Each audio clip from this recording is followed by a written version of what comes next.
Before we even get started on this topic, I'm gonna lay some ground rules down. First of all, I'm not gonna be talking about anything about prison, so please refrain from asking me any prison questions. Also, don't leave any disrespectful comments, whether you're from the north, whether you're from the south, whether you're from fucking the east coast. If you're sitting here just to make some childish, disrespectful comments, you're gonna get booted off the channel right away, and your comment's gonna be gone. Also, respect to both sides, homie. Respect to north, respect to the south, and respect to the homies who are inside and out, brother. Other than that, let's get this shit started. Yeah, I confess, Father, I confess, cause I've been living wrong. What's going on, carnalitos? So yeah, man, I want to talk a little bit about the truce between the north and south out here in California. If you've never heard of the beef between Norteños and Sureños in California, you probably most likely been hiding under a rock or have zero clue what's going on, and that's fine. It's something that just, I guess, recently, not too long ago, has a truce has been formed between both sides. Why the truce was formed, how it's all being implemented. This ain't what we're gonna sit here and talk about. We're gonna sit here and talk about my opinion of what I think about the truce. This is something that's been going on for about 50 years, man. This is something that's been going on in California prisons mostly, and upstate, because down here in Southern California, there is no real northern gangs. I mean, I've never ran into anybody. On YouTube, you'll probably see some guys saying there is, but in reality, there's not. That's why a lot of times when you see people wearing red out here and people say, hey, isn't that Norteño color? Out here in Southern California, we really don't trip too much on red and blue colors. That's only for rap videos, brother. But out here, nobody's out here really waving out the blue rag or a red rag, at least down here in Southern California. Up north, that's a different story, because up there you have obviously the northern gangs, and you do have southern gangs out there, or guys who claim Sureno, that have actually always lived out there, but they just made sets out there, and they're Sureno gangs. So that's bloodshed up there. Where us from Southern California, our experiences with northerners is always in the prison system or jail system. I've ran into Norteños on 3 different occasions, but even before I ran into Norteños, I was always taught to hate them, to say just any disrespect. I would just hear disrespectful stuff about them. How they're not a raza. How they act black. Just any ways to make them not seem one of us. And that was from day one as a gang member. I first ran into northern Hispanics in 1992. That was in Paso Robles, and my first experience with them was having a full-blown riot. We had a riot back then, and that was my first experience with Norteños. The second one was in 94. In 94, I ran into northerners. This was in Arizona. Different state, different rules. I ran into a cat that was my age at the time. I was in the county there fighting a case at 18 years old. There was a guy in the pod who was 18 years old, also was a Norteño, and another older cat, probably around my age now. He was probably like 44 to like 47, and they were homies. They were both kicking it together. What I tripped out on that time I met them, like I said, we're out of state, so it was different rules. It wasn't like we couldn't talk. Over there, we actually did conversate, and a lot. I saw this one guy from Phoenix. I think they call him like the Finequera out there, and he had a Sur 13 on his arm somewhere.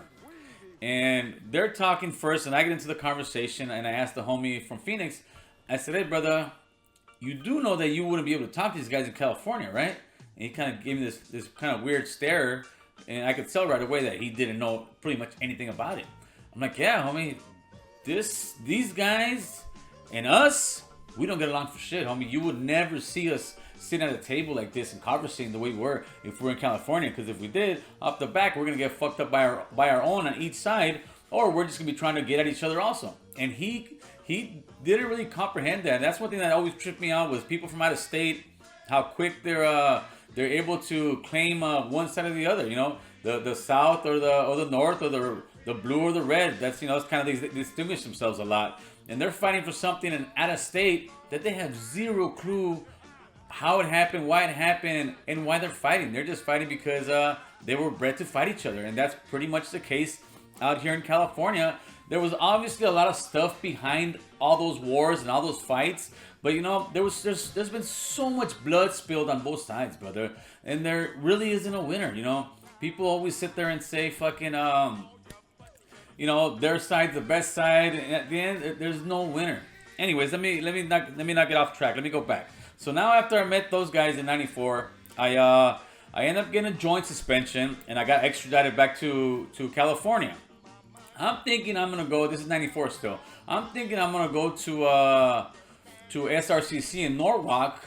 And it didn't happen. It was an interstate compact. I ended up taking a bus by two marshals. They took me all the way to Sacramento.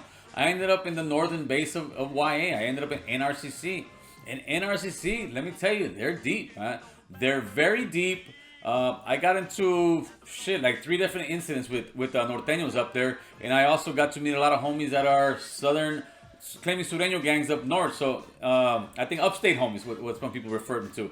So I definitely got my feet wet and been around Norteños, and it's not like something I'm speaking of that I don't know anything about.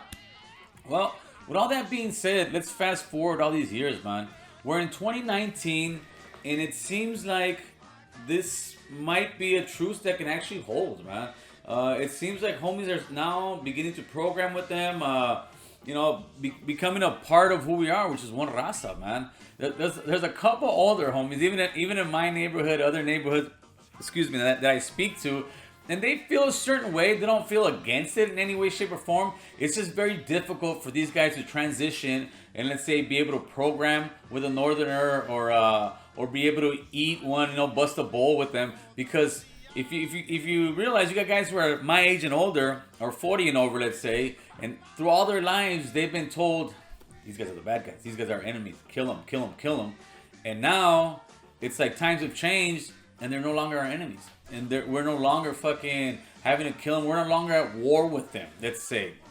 And to me, that's a great thing, man. That's a great thing.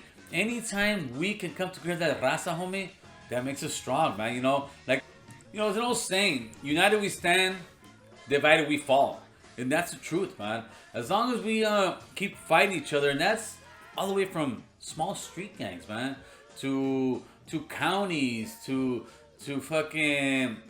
states, to up north, down south, man. We as raza, if we keep fighting each other, we're making ourselves weaker as a gente. You hear a lot about unity between black and brown, and I would love it to be like that. I would love it that we could just do this and all of a sudden we get along, homie. But as long as we're fighting each other, as long as we're killing each other, as long as we're not able to get along with one another, we're not going to be able to get along with other races. Plain and simple. I mean, yeah, the diversity in just America itself, it's so much better than it was 20 years ago, and it's getting better. But as far as in the inner city, where the gangs are at, where the prison systems are at, all that, no, definitely not. But and that's for its own reasons. I mean, you've got a lot of certain things that go into play that I just won't get into. But as far as us, raza, yeah, homie, we need to come together. It's a fucking great thing. It's always a great thing when raza stops fighting each other, and instead of fucking killing each other, putting more people in prison, getting our fucking kids hooked on drugs, fucking just bringing mayhem to our community, we're gonna get stronger, homie. And the stronger we get, the better it'll be for our future, for our kids behind us, man. One thing I can tell you by meeting older homies that have been in the joint, or just homies that have been in the joint, they're solid motherfuckers on both sides, man. And they'll tell you straight up, man. That's why real cats who've done some fucking hard time and been with that business, you don't see them woofing, homie. You don't see him talking shit about the next man. And that's whether he's a Norteño, whether he's a Sureno, whether he's a PC case, whatever it is, homie. Because they know for a fact that vato you may be trying to call a punk may put a fucking shank in your neck, homie. And they know the reality and the brutality of these wars that have happened in prison and out here in the streets, man. Like I said, there's solid guys definitely on both sides, man. And at the end of the day, we're all raza, carnal. We are all raza. And the sooner we realize that, the better our lives will be. Now it's all a new thing. The one thing that I do know about any kind of truce, especially when it's in a gang-related sense, that it could fall apart from one day to the next, man. It really could. It's just as easy as somebody having a bad day and it's all over with. But also, what I do know also is if it keeps going on, and hopefully in the next 10, 20 years it's still going, it's going to be integrated, where we will come together as one people, man. And hopefully in 20 years, I'll still be alive and be able to talk about it, and it'll be more of the conversation of, hey, remember when we didn't get along?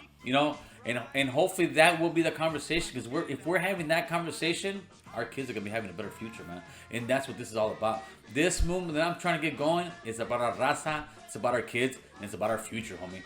So I appreciate you guys taking your time out of your day to watch my channel and subscribe, man. With all that being said, carnalitos, I appreciate the subscriptions and the comments. And remember, if you don't stand for something, you'll fall for anything, homie. Yeah, I confess, Father, I confess, 'cause I've been living wrong.